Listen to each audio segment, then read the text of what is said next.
Hola, bienvenidos amigos astrales y amigas que están por ahí navegando con su escoba, no propiamente barriendo, sino volando. Miren, tal vez en algún momento les he hablado de que la carta astral se divide en 3 secciones. La personal, que va de la casa 1 a la 4, que es sobre uno mismo. La social, que va de la casa 5 a la 8, que es la relación con los demás. Y la universal, que es de la casa 9 a la casa 12, que es, como su nombre lo indica, la relación con el hecho. Pues bien, resulta que en el cruce de esas secciones uno tiene que cortar. Fíjense que es o lo diríamos, de Cáncer a Leo, corta con las tenazas. De Escorpión a Sagitario, corta con las tenazas de Escorpión. Y de Piscis a Aries, se va del todo. Hoy quiero hablarles de una sección muy importante de nuestra carta, que tiene que ver con la casa 8 y la 9, donde hacemos ese corte. La casa 8 es el infierno en nuestra vida y la casa 9 el comienzo del cielo. Y es acerca de ello que quiero hablar en este programa. El infierno y el cielo en nuestra carta astral, que deben ser como unos estados del alma, ¿no?, en el que nos encontramos. Yo creo que el infierno y el cielo lo construye uno en esta tierra y es con los mismos materiales, depende de cómo los construya uno. Y como digo en alguno de mis libros, pues nadie puede subir al cielo o entrar al cielo si no sabe lo que es el infierno. Porque usted cómo reconoce el cielo si no ha estado primero en el infierno. Y por eso también digo por ahí que el que está buscando a Dios es porque ya encontró al diablo. El infierno para muchas religiones tiene significados distintos. Para los católicos, el Papa Juan Pablo II dice: el infierno indica más que un lugar, la situación en la que llega a encontrarse quien libremente y definitivamente se aleja de Dios, fuente de vida y alegría. Para Juan Pablo II, el infierno era un estado espiritual al que se llega, no un sitio físico. Y aunque sus palabras provocaron polémica, no se niega la existencia del infierno. Se le da un sentido espiritual antes que concreto y material. Algunos teólogos han rechazado la existencia del infierno por considerarla incompatible con el amor de Dios omnipresente y omnipotente. Sin embargo, hay consenso en creer que no es Dios quien envía al hombre al purgatorio o al infierno, sino que es el hombre mismo, por sus actitudes y obras que vivió en su tiempo de existencia terrena, quien decide libremente su destino final. Para los judíos, el infierno o el Sheol es la sepultura colectiva, un lugar simbólico donde no existe ninguna actividad. El infierno de fuego como lugar de tormento no forma parte de las doctrinas de los testigos de Jehová tampoco, quienes afirman que tal creencia sería una difamación de Dios al contradecir el hecho que Jehová es un Dios de amor. Afirman que la idea del infierno de fuego como lugar de tormento es precristiana y que procede de la mitología de Mesopotamia. El hinduismo y el budismo creen en el infierno, aunque solo como escenario transitorio en el ciclo de reencarnaciones. Menos mal la casa 8 no es la última del zodíaco, pero la casa 9 es el inicio de nuestra parte universal.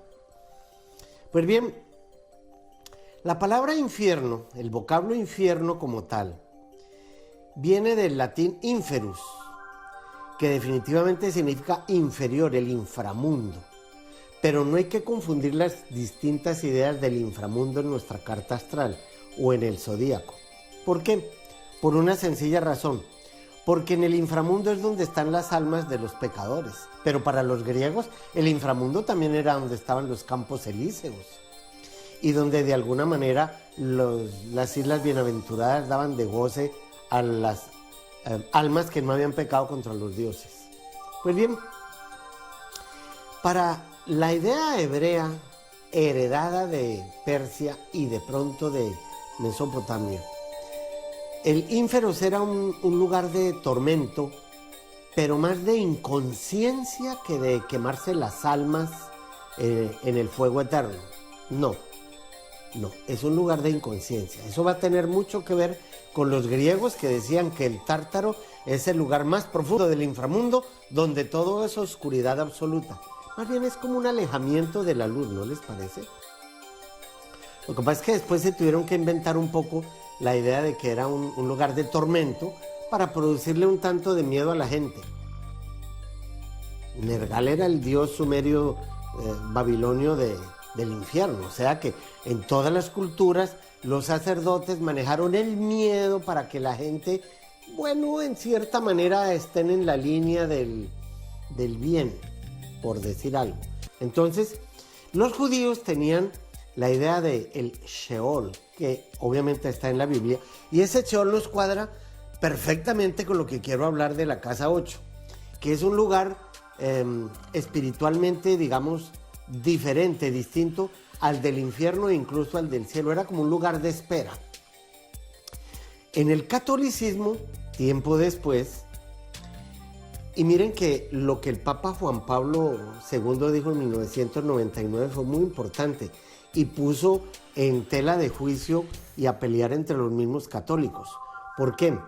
Porque Juan Pablo II tuvo la idea de decir que el infierno, más que un lugar, es más bien una situación, un estado a la que cada uno de nosotros llega cuando definitivamente nos alejamos de la luz o del bien. Los griegos podían decir que las erinias, que era la voz de la conciencia, por ejemplo, perseguían a los pecadores, a los fratricidas, a los parricidas. Pues, siendo así, si el infierno es un estado al cual vivimos, ese estado se encuentra en nuestra casa 8. Normalmente la rige Escorpión, pero yo no tengo ahí Escorpión, yo tengo ahí a Leo. En ese estado intermedio, entonces se creó el purgatorio. Y el tipo de penas que se padecen en el purgatorio es pues semejante al de la casa 8, que es no equivalentes a las del infierno, porque nuestra casa 8 es una pena de por vida. Pero el purgatorio es una pena dolorosa, pero no de por vida, un intermedio. Esa idea del infierno es precristiana y tiene mucho que ver con Mesopotamia, pero también con los persas, cuando el zoroastrismo creó el infierno como Satanás. Para los hebreos, la Gehenna, que está mencionada en la Biblia, semejante al Hades de los griegos, es un lugar como de olvido eterno, un olvido sin ninguna esperanza de vida futura. Yo creo que eso podría ser un poco más terrorífico para aquella época que un lago lleno de fuego, como el que nos van a vender después, entre otras cosas en el Apocalipsis. Yo intento ver eso en astrología sabiendo del tema en el sector octavo del zodíaco. Casa 1, 2, 3, 4, 5, 6, 7, 8, 9, 10, 11 y 12. La casa 8 es el abismo que tenemos que descender. Como diría, Jesús resucitó y al tercer día descendió, pero después de haber bajado a los infiernos. Yo creo que hay que tener en la cuenta muy en claro que ese infierno lo podemos vivir también en este planeta, ¿no les parece? Yo tengo que mencionar estos casos porque la mayoría de nosotros fuimos criados así. Yo creo que de pronto sí debe haber algún redentor que nos informe cómo vivir de una manera diferente, pero viene por dentro. Yo no me lo imagino tocando trompetas desde las nubes, sino si el cielo está dentro de vosotros, dijo él. Los islamitas son más radicales.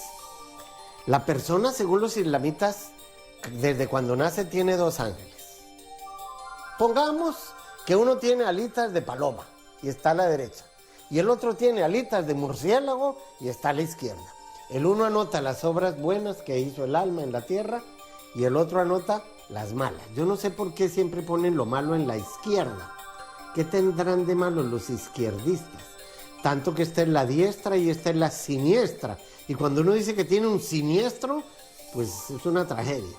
Pero los islamitas agregan que el alma tiene que atravesar un puente para llegar al cielo de ellos, tan delgadito como un pelo de cabello, que si cae no puede acceder al paraíso, sino cae unos al infierno y otros al Barza, que es el purgatorio.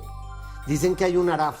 El Araf es como un muro donde por si alguien se escapa del infierno, se pega contra el muro y ahí queda esperando a ver si logra escalarlo o no. Todo eso lo redondea el judaísmo con el famoso Sheol, donde la religión judía niega cualquier posibilidad de vida después de la muerte, o eternamente acá o eternamente allá. En el zodíaco no es así. Uno tiene la posibilidad de pasar de la casa 8 a la novena, que es el cielo, regido por Júpiter, Diúpater, Dios Padre, del cual hablamos ahora más tarde. Pero los judíos tenían dos corrientes. Los fariseos, que creían en la resurrección, y los saduceos, que la negaban completamente. Por eso había un enfrentamiento entre los dos. Pero el castigo de los pecadores era la muerte eterna. ¿Qué es la muerte eterna? Que no había posibilidad de resurrección. No en este planeta, en ninguna posibilidad. Eso los judíos obviamente se lo pasaron a los cristianos, quienes tampoco creen que haya una reencarnación o una resurrección. Es por eso que la Gehenna es tan importante en el judaísmo. Es el infierno, o el lugar donde el mal será el destructor. Sin embargo, en el Nuevo Testamento Jesús baja a la Gehenna y resucita al tercer día entre los muertos. ¿A qué bajaría? ¿A llevarles una agüita aromática o a darles una posibilidad o un pañito de aguas tibias para sanar el dolor? No sé. Pero Gehenna viene del vocablo Hinón, que significa era un sitio, y eso lo conozco bastante por Saturno.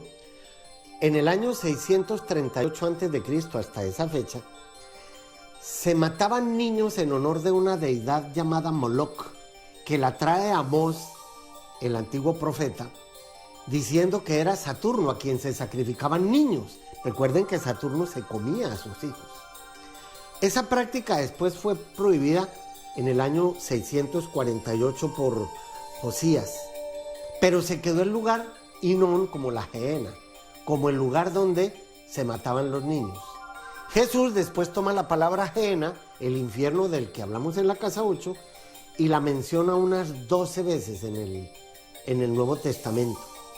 Pues bien, visto así, hay una mezcla babilónico, persa, judío, cristiana, islamita, de que hay un lugar situado debajo de la tierra, en el ínferus, en el inframundo, un lugar de inconsciencia, donde para los judíos está el Sheol, hasta que venga un Salvador allí a sacarlos de ahí. Para los griegos está el inframundo, que es el Tártaro con su absoluta oscuridad, y para muchos de nosotros es un estado al cual podemos estar viviendo en la tierra. ¿Bien? Dicen las tradiciones que después de 1000 años, en la segunda venida de Jesús, todos los que estén en el inframundo o en el Sheol serán resucitados y pasan a la casa 9.